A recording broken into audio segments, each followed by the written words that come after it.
Good afternoon, everybody. Today we're going to be discussing the tourism industry and the economic environment of San Juan County, specifically with Telluride, Colorado. A couple of quick facts about San Juan County and specifically Telluride. Telluride is the flagship attraction with the ski resort in San Juan County.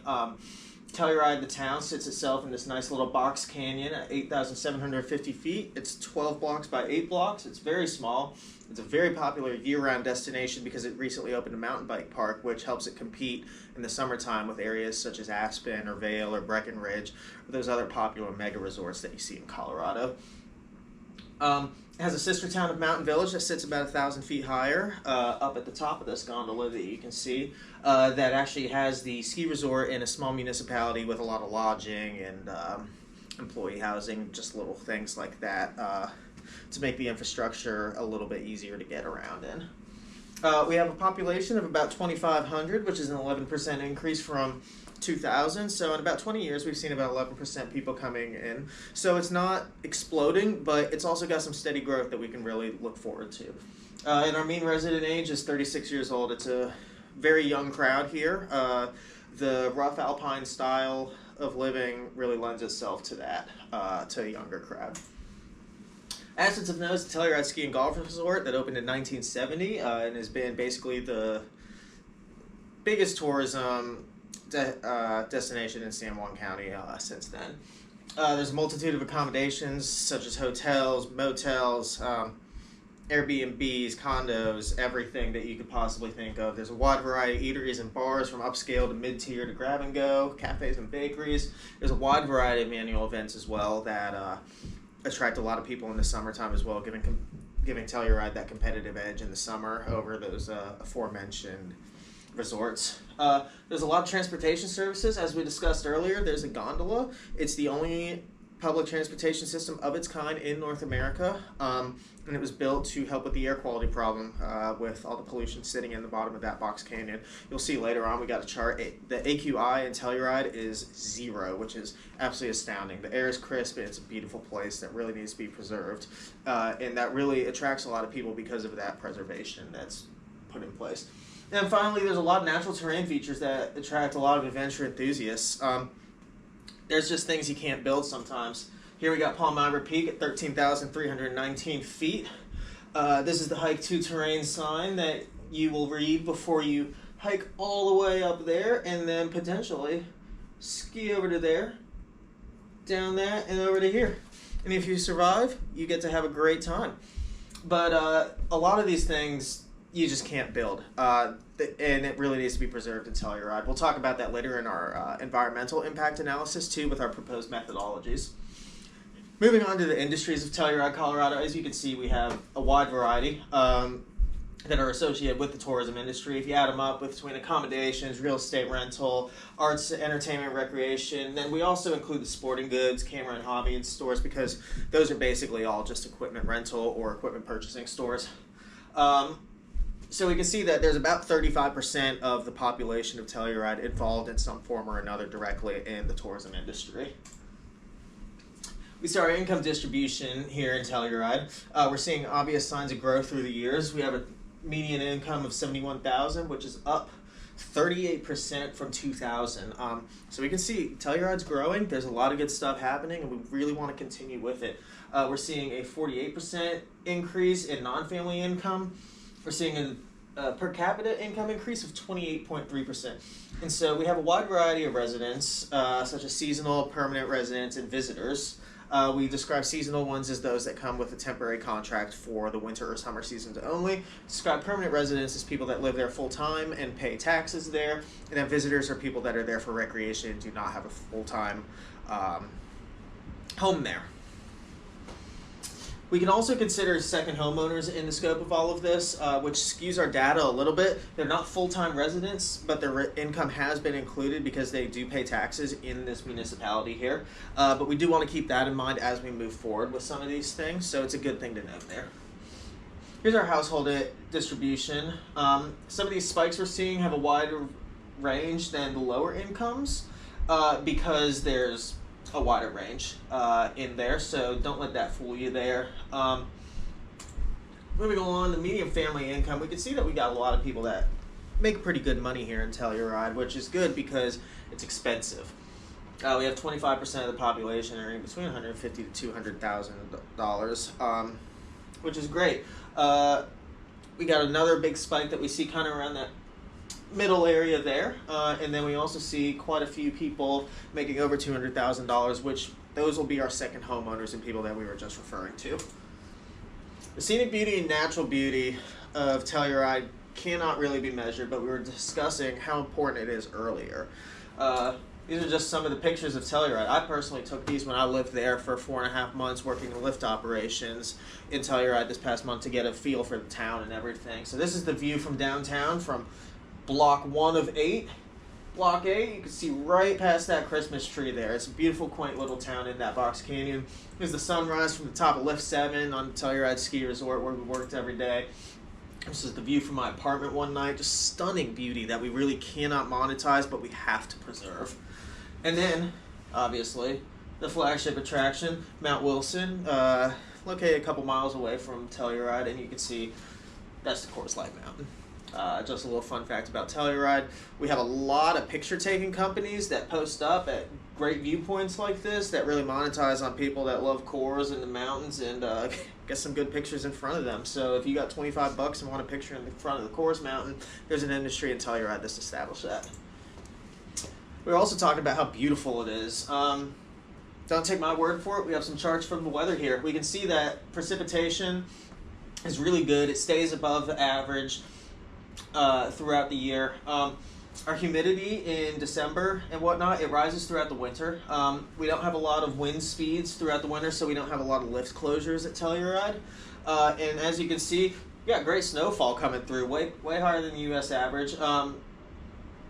And it's year-round. There's only about a 3-month to 4-month area in there where there's not snow on the ground, so there's literally year-round backcountry skiing, and if you can find it, snowmobiling in the summertime. And as you can see, those great, beautiful bluebird days that we all love to go out and ski on. Just don't forget your sunscreen. And as we were talking earlier, the AQI, Air Quality Index, Telluride has an astoundingly low there. If you can't see it here, it drops off suddenly with the introduction of the no idling laws, and through now, it has been a 0 since. It's beautiful there. So moving on to the historical context and kind of the economic analysis that we want to get into and discuss that will help guide us forward. From the charts provided, we can see that occupancy and visitor rates are increasing. Telluride's statistics are lower than the U.S.'s occupancy rate, but with Telluride's current growth influencing the rise of hotel room costs of about 21.2%, we can see Telluride's marketing to guests and that their return on that investment is increasing. Telluride succeeded in attracting guests that are bigger spenders. That's helped balance out the lower than average occupancy rates that they see. But we still saw that Telluride's ADR grew by 66% between 2012 and 2018, which is phenomenal. We want to keep that growth moving, especially now that we're coming out of the pandemic. We saw great numbers in the 2020-2021 season with people coming through onto the mountain. They were lower numbers than average, but we still had numbers that were allowing to keep open during the pandemic, and so hopefully we'll continue to pick up. We'll get back into that place of growth, and we'll pick up there as we move forward out of this pandemic. But yeah, we can see a phenomenal daily rate moving forward in Telluride. While the U.S. averaged just a little bit, Telluride's was exponential, and we can see. As well as the historic RevPAR, we can see that Telluride's is consistently higher than the United States average. Again, it's an expensive destination. We can see that our residents make a lot of money, but so do our visitors. Telluride markets a lot to the higher paying business journals, such as the Wall Street Journal and whatnot, that kind of attracts more high paying, high income clientele so that we can get a bigger return on investment, as we were saying with that lower occupancy rate. The RevPAR analysis also supports these findings that we were listed above. The Telluride was founded to have an 11% higher RevPAR than the U.S. average and increased almost 70% above the United States RevPAR average moving forward. So there's a little bit of inflation in there, but we can see that we're still rising exponentially moving forward, and we hope to continue that. With the 2019 season, we got our data from that, but then our 2020 seasons, obviously, are going to be a little skewed, so we need to see if that growth rate will continue and if we can pick up where we left off. With this economic plan that we're proposing, we're trying to get a finger on our pulse for what we really need to be doing here as we come out of the pandemic to make Telluride competitive and just continue to make it the beautiful place that it is.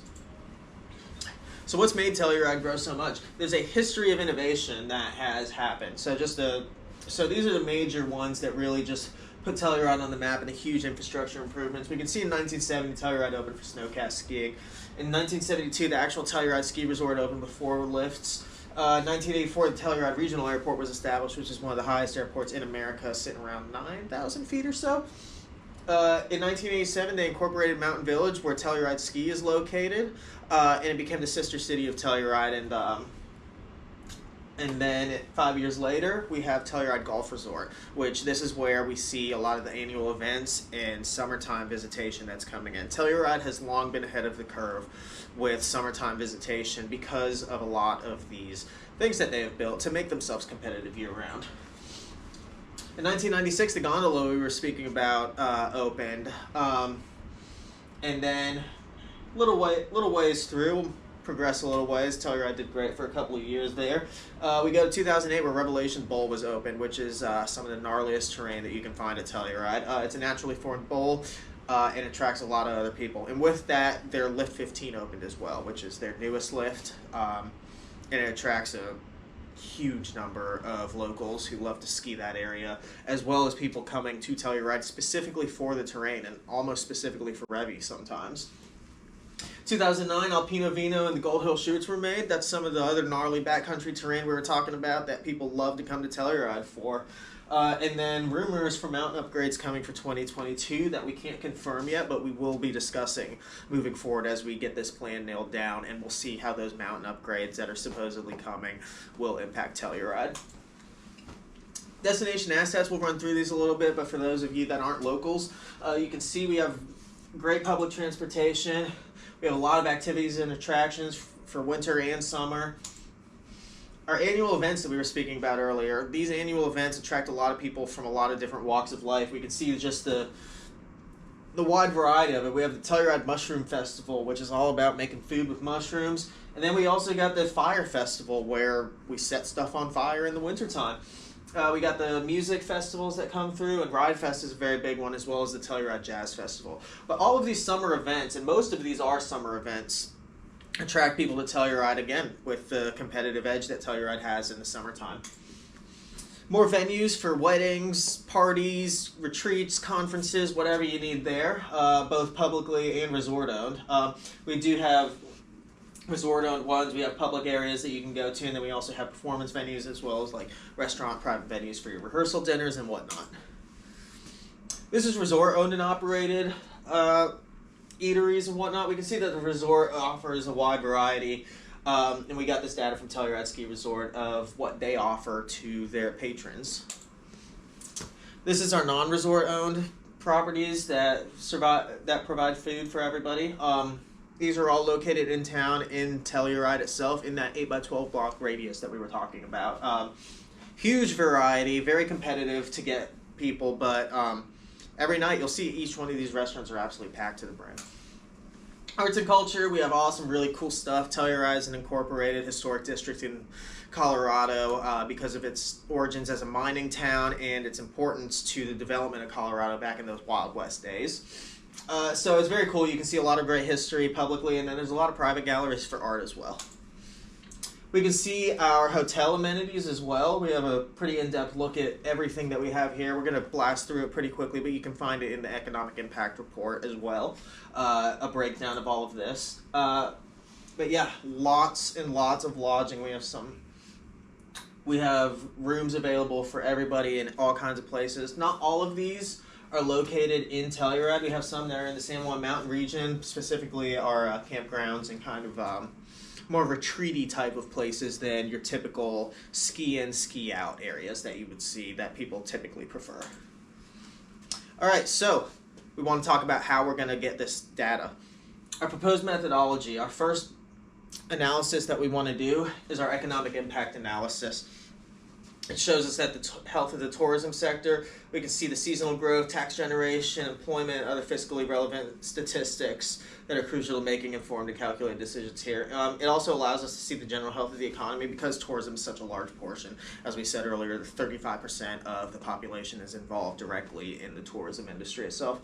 And then we continue the good work of the Telluride Tourism Committee, who's commissioned the Radcliffe Group as well as several other commissions back in 2000, as well as there was a 2018 study, and then the Telluride Tourism Committee puts out a lot of really great information, and that's actually where we've gotten a lot of our information on the assets that Telluride has, as well as some of its tax generation models. They put all that information out publicly, which is some really great primary data that we can get and continue to use moving forward. Second, we want to see our fiscal impact analysis. Because Telluride's so reliant upon tourism, we have to be careful with how we're spending our money. A smaller town has less tax generation from people that live there. So business taxes, liquor taxes, lodging taxes, and other tourism-specific industry ones relieve the burden on the income taxes of the local population, so we can kind of pull that money away, pull that burden off of them, and kind of catch that money from the tourists before it really reaches our people. And then the infrastructure of the town therefore relies heavily on tourism because of that tax generation. So you could see potentially after the COVID-19 pandemic, you could probably see some, In our environmental impact assessment, as we were talking about earlier, Telsky sits on USDA Forest Service land. The pristine beauty of Telluride cannot be understated. It's extremely important. People come just to see it. It's a magical place that you really can feel. And we want to keep that land from being overused, and we want to make sure that we're preserving that beauty in a way that makes sense, that's responsible morally and fiscally, so that we can continue to capitalize on it and make some money off of it, because that's what we're here for. We have several economic impact variables that we want to discuss. So our main direct effect will be the direct spending for tourists in San Miguel County. The indirect effects that we'll have are the main exports of service and agriculture, as well. But one of the indirect effects that is not very ideal is the leakage due to most products being brought in. But a great indirect effect is the infrastructure improvements that come to town. And then our induced effects are more money circulating into the local economy. Our total output of San Juan County, much of the output is in service like recreation, food and bev, transportation, retail, and everything, with tourism being the number one output for it. Our value add is pretty simple. More tourism equals more money in town, and that's what we want. With this economic impact analysis, we're going to try to figure out where we can bring in people and how we can maximize that profit to this town and make more value. With employment, I cannot make this number up. The resort hires 420 employees every single year, providing income and employment to 25% of the population that lives there in Telluride. It's really awesome, and they're a huge part of the local economy. It's very fair to say that Telluride will collapse without the Telluride Ski and Golf Resort. We're very heavily dependent upon that. We'll also see the tax generation. Almost all the taxes come from income and sales taxes from the people that live there, as well as the rest of them. Moving forward, we'll see that tourism can continue to benefit Telluride, and we can continue to see the different areas that we can improve upon, the areas that we can maximize upon, and the areas that we can continue to do the good work that we've already put in. The Telluride Tourism Board has done a fantastic job of commissioning the Radcliffe Group, and moving forward, I think that taking into these variables into account will be excellent for the continued prosperity of Telluride, Colorado. Thank you very much.